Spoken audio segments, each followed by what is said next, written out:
Prime Asia বিশ্ববিদ্যালয়ের শিক্ষার্থী জাহিদুল ইসলাম পারভেজ হত্যা মামলার আসামি মেহরাজকে আটক করেছে র্যাব। 23 এপ্রিল গণমাধ্যমে পাঠানো এক বিজ্ঞপ্তিতে এ তথ্য জানিয়েছে র্যাব সদর দপ্তর। মেহরাজ আলোচিত পারভেজ হত্যাকাণ্ডের 1 নম্বর আসামি।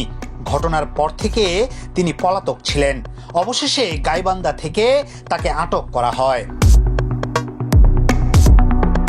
এর আগে বৈষম্য বিরোধী ছাত্র আন্দোলনের বনানী থানার যুগ্ম সদস্য সচিব হৃদয় মিয়াজিকে গ্রেপ্তার করা হয়।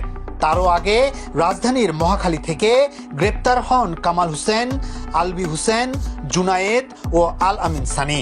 তাদের সবাইকে 7 দিনের রিমান্ডে পাঠিয়েছেন আদালত। তবে ঘটনার 4 দিন পার হলেও যাদের কেন্দ্র করে হত্যাকাণ্ড ঘটেছে সেই 2 ছাত্রীকে এখনো খুঁজে পায়নি পুলিশ।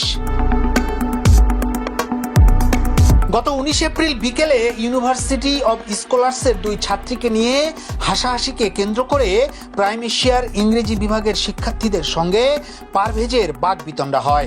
বিশ্ববিদ্যালয় কর্তৃপক্ষ জানিয়েছে ঘটনাটি পরে মীমাংসা করা হয়, এমনকি ক্ষমাও চেয়েছিলেন পারভেজ। তবে ক্যাম্পাস থেকে বের হওয়ার সময় পারভেজকে 30 থেকে 40 জন ঘিরে ধরে। এ সময় তাকে উপর্যুপরি আঘাত করা হয়। পরে গুরুতর আহত অবস্থায় পারভেজকে কুর্মিটোলা জেনারেল হাসপাতালে নেওয়া হলে চিকিৎসকরা জানান তিনি আর নেই। পারভেজের উপর হামলাকারী কয়েকজন কিশোর গ্যাংয়ের সদস্য বলে নিশ্চিত হয়েছে পুলিশ। এ ঘটনায় 11 জনের নাম জানা গেছে। এছাড়া হামলার ঘটনায় ভাইরাল হওয়া সিসি ক্যামেরার ফুটেজে বৈষম্য বিরোধী ছাত্র আন্দোলনের বনানী শাখার যুগ্ম আহ্বায়ক ও যুগ্ম সদস্য সচিবকে দেখা গেছে। ইয়াসিন আলী, সোনালী নিউজ, ঢাকা।